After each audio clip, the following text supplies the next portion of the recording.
Greetings everybody and welcome back to Gene Key of the Day.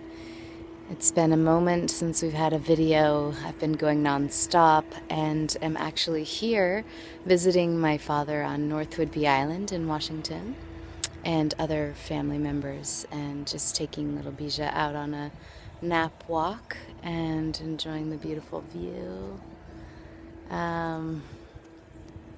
I might be kind of rocking and bouncing during this one, but we also live near a naval base, or Air Force, so there's planes going overhead and lawnmowers, and we're just going to do this.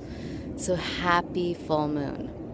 It's a bright and beautiful moon. I saw it rise last night, and incredible energy here. The moon is in the 30th gene key. So we are in a cycle of purification. And this aligns very much to where the new moon was, in the 33rd gene key, where we started our cycle. We are in a lunation cycle that is really basing its energies around the 33, which is, we talked about ending the cycles of forgetting and getting out of the wheels of samsara. I feel like the 30th gene key as the new moon is a perfect culmination of this, because it is the purifying fires that can really bring about this change in a big way. So it's coupled with the sun in its opposition in the 29th key. So definitely focus on how we are moving from being half here, half-hearted in the moment, half present, always postponing and thinking about something else, and how we can really fully give ourselves to this moment. That is how these purifying fires are going to actually do their job. There is, the energy these days has been so strong. Deep depressions and darkness and isolation. Been talking to a lot of people who've been going through a lot. And then these really powerful openings that are available through really us just relaxing. This is the big message. Can we just simply relax and allow the uncomfortable state to be? I've had a cold recently, and I've just been dealing with some chaos in my surroundings and like choices I'm making, and it is such an incredibly powerful gift to stop in the midst of discomfort and open. Just open to it and say yes, that you are welcome here. This is okay. I feel like my power returns to myself. And I know Richard talks a lot about the allow, accept, embrace, and it's putting this into practice. Let's put these concepts of really opening and relaxing into the shadow into practice and see what happens, because there's so much here for us to recapitulate, to integrate, and come back into ourselves. I really wanted to touch today on Jupiter and Jupiter's opposition with Chiron. So I know we don't have our wheel here, so just use your mind to see. Jupiter right now is in the 6th gene key, and it's opposing Chiron in the 36th. Okay, so this is powerful.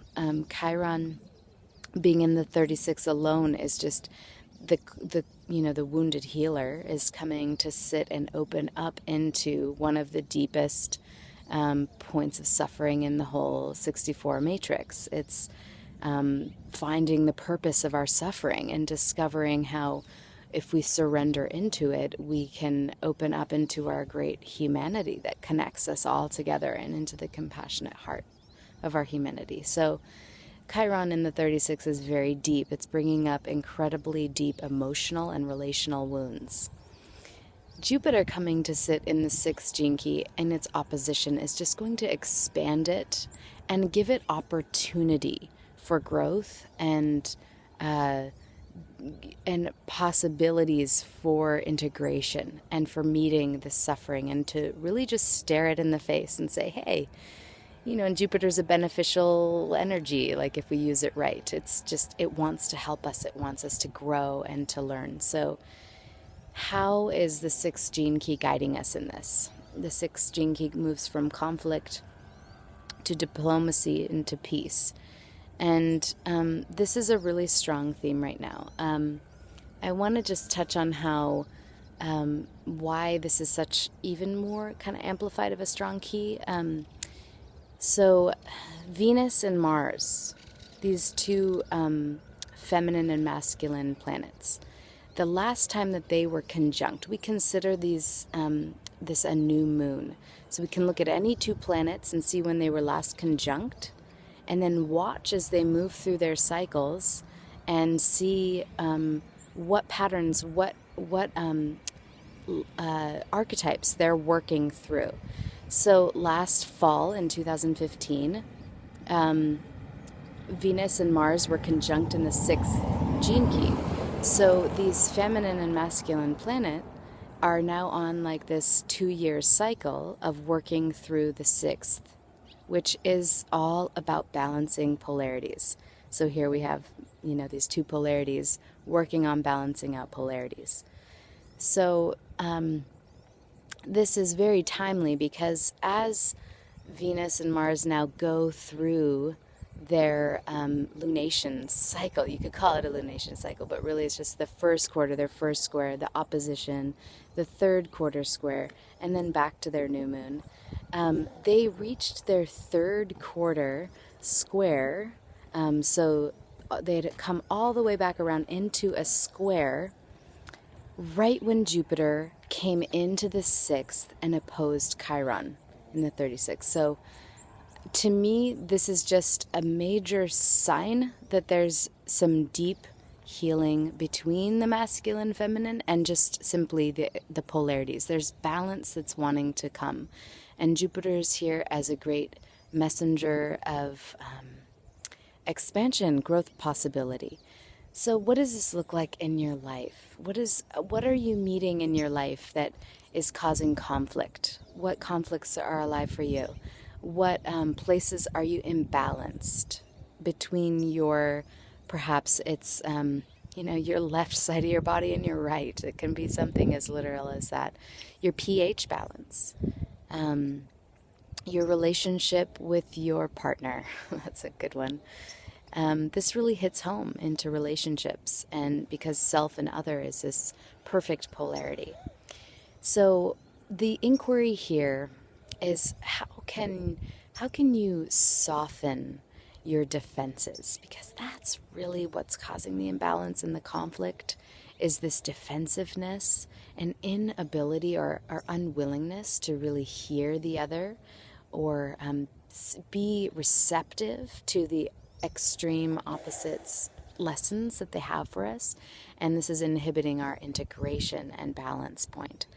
So how can you listen to the other side and open up and just provide a clear communication? Another strong theme here, communication. And as this full moon is like blazing in the sky in this 30th key that brings so much purification if we can really align to it, can you sit long enough in the fire and bring your intention right to that place of that balance? There's a lot that can happen here. So I invite you to just take all of this into your life and see what's here for you. How can you utilize all of this for your benefit? Because so much growth is possible right now. It's really, really happening. I love you so much. Thanks for tuning in.